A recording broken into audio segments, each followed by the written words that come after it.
Àlàáfíà fún gbogbo ẹ̀yin ọmọ Ọlọ́run alààyè, gbogbo ẹ̀yin ẹ̀dá tí ẹ láǹfààní àti come across fídíò yìí. Ẹ jọ̀wọ́ ẹ bá mi jẹ́ kí fídíò yìí kan bàbá Adeboye, pàápàá ẹ̀yin tí ẹ jẹ́ redeem member. Ẹ jọ̀wọ́ ẹ jẹ́ kí fídíò yìí kan bàbá Adeboye. Olúwa rán mi sí bàbá ní òru èní mọ́jú.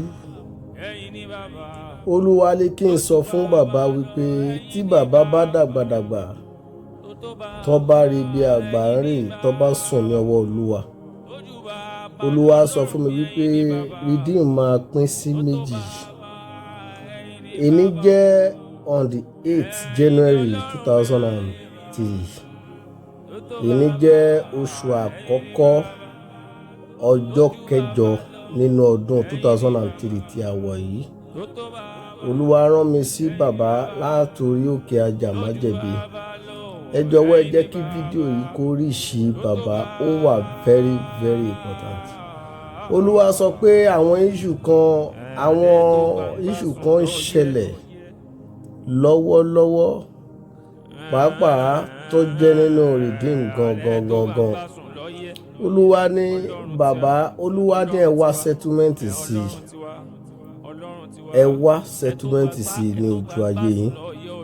Nítorí pé Olúwa ní pé tí ẹ bá rí bí àgbà ń rè sà, tí ẹ bá sùn sí ọwọ́ Olúwa, tí ẹ bá dàgbàdàgbà tí ẹ sùn sọ́wọ́ Olúwa, Olúwa lè redeem máa pín sí méjì, ṣùgbọ́n pẹpẹ kan ṣo lè redeem máa lò. Olúwa náà máa pín sí méjì, ṣùgbọ́n pẹpẹ kan ṣo ni, tí olóyìnbó ń pè ní altar kan ṣoṣo, ṣùgbọ́n redeem pín sí méjì. Hallelujah. Olúwa dẹ̀ sọ pé ìdùnnú tó ń kọ́ ní nǹkan kan yìí, bẹ́ẹ̀ ni, nítorí pé ìjọ yóò gbọ́dọ̀ pín sí méjì. Olúwa ní ìjọ tí òun mọ̀ ni, ìjọ tó ń dámọ̀ ní ọ̀run, kò gbọ́dọ̀ pín sí méjì o. Olúwa ní kí bàbá redeem, bàbá Adeboye, ẹ ṣe àwọn àtúnṣe wọ̀nyí kí ó tó di wípé ẹ rí bí àgbà ń rè. Ẹ ṣe àwọn àtúnṣe wọ̀nyí. Àwọn àtúnṣe yòówù tí ó nílò, kò sóhunkóhun tí ì bá àná yín Olúwa, kò sóhunkóhun tí ì bá àná yín dádì. Olúwa ní ẹ ṣe àtúnṣe yìí, ẹ ṣe àtúnṣe yìí kí ọjọ́ alẹ́ tó dé. Olúwa ní ẹ ṣe àtúnṣe yìí kí ọjọ́ alẹ́ tó dé. Olúwa ní tẹ́ ẹ bá ṣe àtúnṣe redeem máa pín sí méjì. Olúwa dẹ̀ sọ pé àwọn nǹkan wọ̀nyí tí ń ṣẹlẹ̀ nínú redeem. Ẹ wá settlement. Olúwa sọ pé àwọn kan ti kóra wọn jọ tí owó dẹ̀ ràn mọ́ wọn lójú. Olúwa láwọn kan kóra wọn jọ tí ọrọ̀ ti ràn mọ́ wọn lójú. Olúwa ti lé àwọn kan kóra wọn jọ tí ọlá tó ti wà nínú ìjọ redeem ti ràn lójú. Ó ti ràn mọ́ wọn lójú. Wọ́n dẹ̀ ń wá láti dúró tipátipá. Àwọn ìgbìmọ̀ yìí ti kóra wọn jọ láti pínjọ yìí sí méjì. Olúwa ní ẹ wá settlement sà. Ẹ wá settlement kí ẹ dẹ̀ ní àdúrà 9 days, ọjọ́ 9 pé Olúwa wá àtúnṣe sí ìjọ redeem yìí, má jẹ́ kó pín. Olúwa, gbogbo ìgbìmọ̀ tó ń kóra wọn jọ láti jẹ́ kí ìjọ yìí pín, ẹ fi iná tú wọn ká. Olúwa, ẹ fi iná tú wọn ká. Wọ́n sọ pé ẹnìkan tó lè gbàdúrà ẹni bàbá Adeboye. Mo ń fi àkókò yìí bẹ̀ yín torí Ọlọ́run alààyè. Mo fi Ọlọ́run bẹ̀ yín, mo fi Ọlọ́run ẹ tí ẹ come across fídíò yìí. Ẹ bá mi share fídíò yìí, ẹ jẹ́ kó kan bàbá lára, ẹ jọ̀wọ́ torí Ọlọ́run.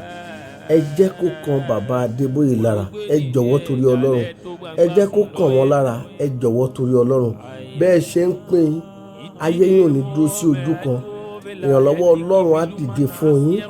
Ìrànlọ́wọ́ Ọlọ́run á dìde fún yín. Olúwa lè sọ wípé bàbá yìí gbọ́dọ̀ wá àtúnṣe sí nǹkan yìí kí ọjọ́ alẹ́ tó dé.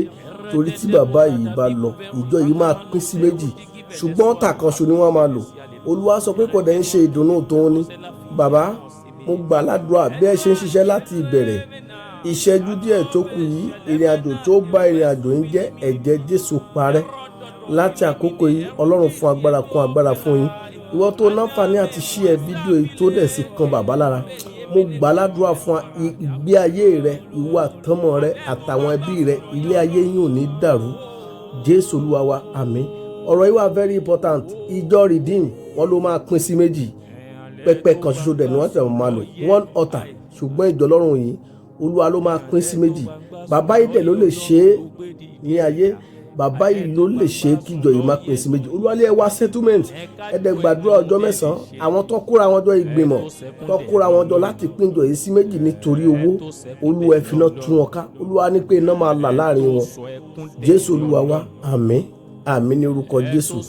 Orúkọ tèmi ni Prophet Moses Ogidiolu. Mo ń sọ̀rọ̀ láti orí òkè Àjàmájẹ̀bí. Ẹ jọ̀wọ́ torí Ọlọ́run ẹ jẹ́ kí mẹ́sẹ̀gì kórí ìṣe bàbá. God bless you. Amen.